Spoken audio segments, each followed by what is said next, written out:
Hello guys, this is Blade from Team Liquid bringing you another zerg vs protoss tutorial video, and this is the last part of my baneling series showcasing baneling drops into ultralisks. This game is a better example of showing the ultralisk ling baneling composition versus the stalker colossi composition, and that is why I picked this replay, even though it is from the NA ladder. So this, I could have picked another game, but this one showcases it versus that type of army better than in the other games. And this is the protoss, Aiur, whatever. And yep, so we'll just start the game. And obviously these positions, they're very bad for zerg, but we're just going to ignore those positions for the most part. We ignore all kind of balance things in general. This game's in general just going to showcase the ultralisks versus that composition. And it's pretty effective, as you'll see. You'll have a bunch of stalkers and colossi, and then you'll just kind of see how it works if you engage pretty good. In general, the reasons why these positions are bad is the rush distance isn't too long, but it's just really this third base is really close to him, especially to protoss, where they can literally warp in right here, walk a few feet, and they're at your third. This makes these positions really bad, and I honestly, in ZVT or ZVP, if you're not going to all in, don't go for this third. Take a third over here. You're just not ever going to get one here and live. And you'll notice this game, he's going gateway first, obviously, because of the pylon here.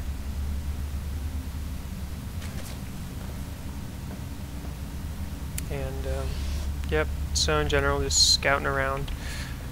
What I like to do, in general, is I like to have my overlord scouting towards the natural of my opponent. That way, you know, versus zerg, you can see if they're hatch firsting, versus protoss, forge FE or not, and then versus Terran if they CC first or not, although that's not as common. But I still would recommend scouting the natural first. That's why I didn't go here, just because it would naturally go over the third. It doesn't really matter, I guess, but that's just what I like to do. And again, right now I don't know that he's gateway first. So I'm sending a drone to scout, and I'm following this probe around with my drone to stop a cannon rush or a cannon block. I will also say that I was very cautious versus this player, because in the last game we played he cheesed me. This is our second game in a row. I did win the first game, just thought I'd say that, but that's why you'll see me kind of playing a little safer this game than I do normally. Especially when I see this, the gateway and then cybernetics. Makes me very cautious, and I kind of steal that for a little bit to be annoying. And when you scout a gateway build, you want to start this gas immediately, because speedling is what you're going to want, and in case he's doing some 4-gate or something, you want to make spines here. And as you'll see, I'm just kind of canceling. I'm just being really annoying, because he really wants that second gas. So I'm just being a nuisance. You know, kind of like how they are to me when they block my expansion. And I'm sending this overlord here so that I can sacrifice him later for information, and I'm trying to keep this drone alive to scout around as well. Because the more information you have about your opponent, the better. And you'll notice I have control of the watchtower. Here's this probe, which my overlord sees, and I'll kill with these zerglings. Doing a good job keeping this drone alive. I did see that gateway. Now the build this protoss did is kind of bad. Since he didn't do a 1-gate FE, it looks like he might, I can't remember if he does a 3-gate expand. That's really a bad build nowadays in today's zerg vs protoss. Looks like he's going to 2-gate expand, but still it's kind of a bad build. His expansion could have been done a long time ago, but I guess it does make me play a little overly safe since I see no expansion at 515. And I have no idea if you put down another warp gate or not. And since, again, I am going to be playing a little bit safe, so you'll notice I throw down a couple spines. Because his expansion's really late. Normally it would be down sooner, because they'd 1-gate FE. So again, I will cancel a couple, not these two, but I do cancel a couple, I believe, when I do scout this. And as you'll see, I stopped mining gas as soon as I got the speed. Well, not as soon. I still have 84, but This is because if he's doing a 4-gate, I'm going to rely on Spinecrawler Speedlings to hold it anyway. So, in general, that's why I did that. I could have done a better job scouting for this. I could have probably got a Ling in here sooner and seen him start this.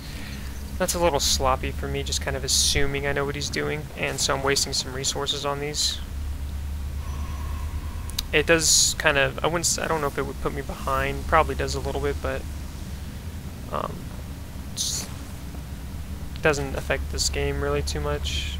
I mean, I do cancel these two when I see he's expanding. I still have 4 spines, which is fine. It's a good defense. Lots of tosses will do like some 4-gate pressure sometimes when they do this build, but he's not even mining off his expansion yet. It's 7:15, so. And this was probably not worth it since I only got 1 sentry. But I mean, getting a sentry is pretty good.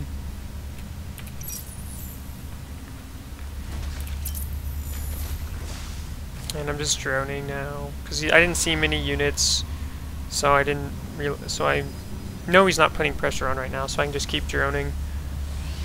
And again, he didn't start mining this till almost 8 minutes. That's really late. I'm not sure why he waited so long. And starting my lair, getting an Evo. Kind of moving these spines upwards in case he does some sort of pressure, and I'm taking my 3rd here. For some reason I thought I took it here, but again, you don't want to take the 3rd here. It's just not very viable if the toss is decent. It's so easy to abuse it because, like, again, he can warp in from here, and it's like a 3 feet walk, and even with the rocks down, it's very hard to defend in these positions. This is better, although Warp Prism could cause problems, but I would still recommend doing this, expanding in a location over here than here in these positions. You'll notice, you know, Carapace getting my gases. I accidentally only have 2 in this one for a little bit, but I do fix that. Getting my Infestation Pit, because I'm going to go Ling Bane Infestor with drops. And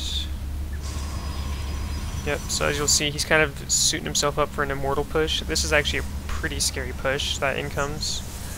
And he might have been able to kill me here. But it's hard to know since he doesn't really commit. But he doesn't scout my 3rd because I don't know why.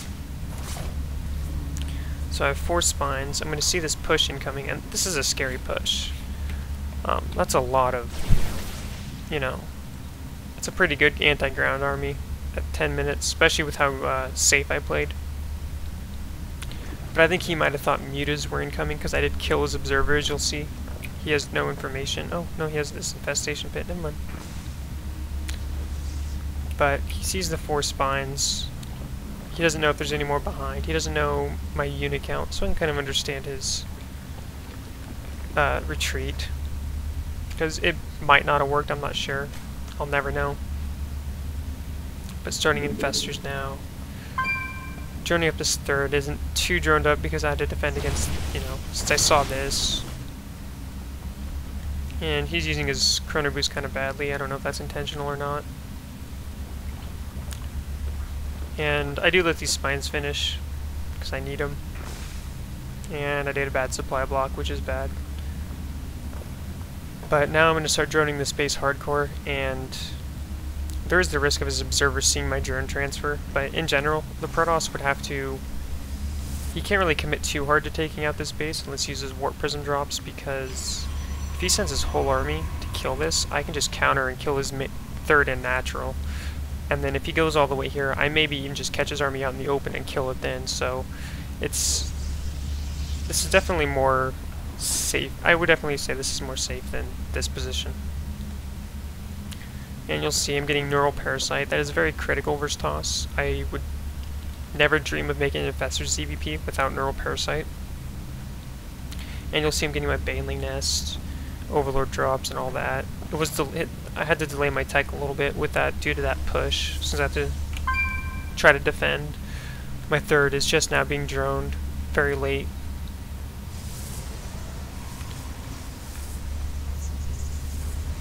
Sorry. One thing you can do, a couple all-ins you can do in this map that are pretty strong actually, if they take a fast third, is roach drops, just dropping, or roach hydra drops. It's actually pretty good in these positions. They're doing a roachling all-in at like 5-6 minutes before warp gates can finish. These are pretty good positions to want to all-in because it's really hard to play a macro game in these positions. As you'll notice, making some banelings. I'm scouting to make sure he doesn't take some sneaky fourth or anything. And my third's pretty much droned up now. Pretty late. There's no doubt about it. This is a very late drone up. And I start my hive at 14 minutes. You mainly want to aim for 12 to 13 minutes, but again, these positions kind of have to play kind of safe to survive attacks, so it's delayed a little bit. And I'm moving out here instead of staying by here because I don't want to engage him right here. I want to engage him, you know, right here with flanks and whatnot. Something I probably could have done is move these spines right here, or right here or something. That might have been better than just leaving him up here. And you'll notice he's going to be doing his Colossi push soon. I think he does it right after this one finishes. And my hive's almost done, and I'm going to throw down the Ultra Cavern immediately. And drone this base up, and he should be suspicious, you would think, seeing a 15-minute base just now droning. He should be suspicious of a base over here, but I don't think he ever scouts it.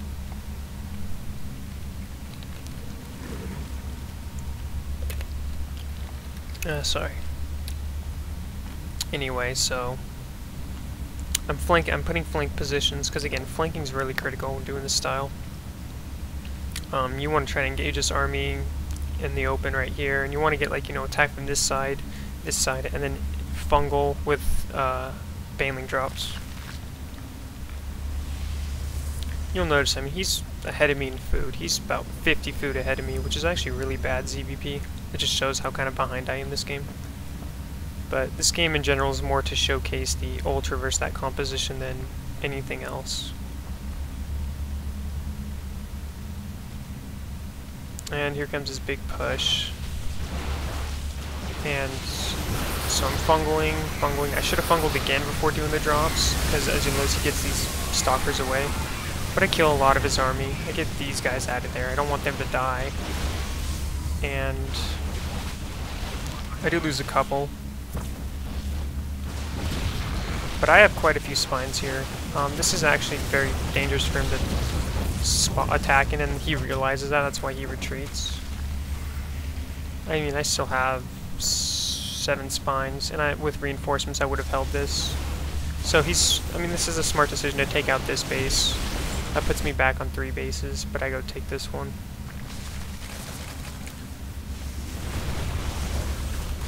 I do want to point out I did not get a roach ore in this game. I normally do, but you do want a roach ore normally so that you can remax on roaches after that initial Ling Bane attack, because then you can kind of crush his push. Or if he keeps attacking after you do a lot of damage, you can kind of crush it. Because roaches are still, I mean, they're pretty strong if the army's not that big. And you'll see here the ultras. I got banelings. Kind of forgot to get +2 attack, but it's almost done. And I mean, this is a pretty good army. He's got 2 colossi, a bunch of stalkers, an immortal, and you're going to see this work very effectively. 2 immortals. I'm going to neural parasite these. I fungal these so he can't snipe these. And ultras, they're pretty good at tanking damage, and they do really strong versus this colossi stalker style. And so he can't take this 4th, and he's got to retreat now. And I mean, that pretty much secures my victory. Destroying that army like I did is very strong. Is, you know, very nice. And now I'm just trying to get in here to finish him off.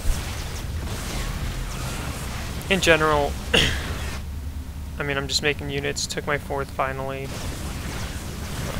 He's just kind of dead. There's no way he's going to survive this. I mean, ultras are actually really strong versus the stalker colossi composition. They really are.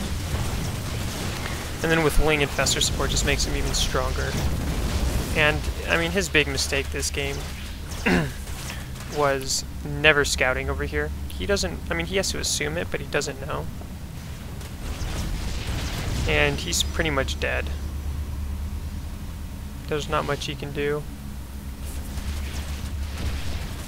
But yeah, so this game was just to kind of showcase how strong the Ultraling Bane Infestor composition is versus that Stalker Colossi. I haven't really shown any good examples of it without it already kind of dying to the baneling drops.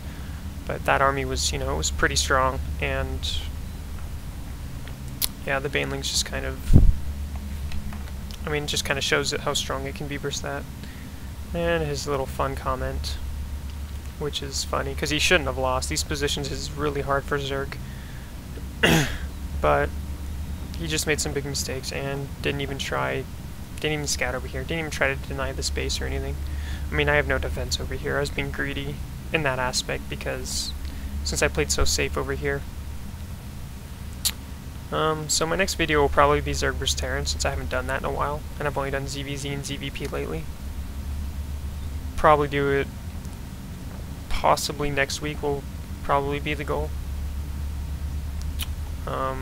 And yep, so thanks for watching, guys. If you guys just want to follow me on Twitter, Blade555, or my stream, Twitch, Blade55555, 55s. Thanks for watching, and next week will be a Zerg vs Terran. If you do have any feedback or a request, please post in the thread that I link in the YouTube channel or on Team Liquid.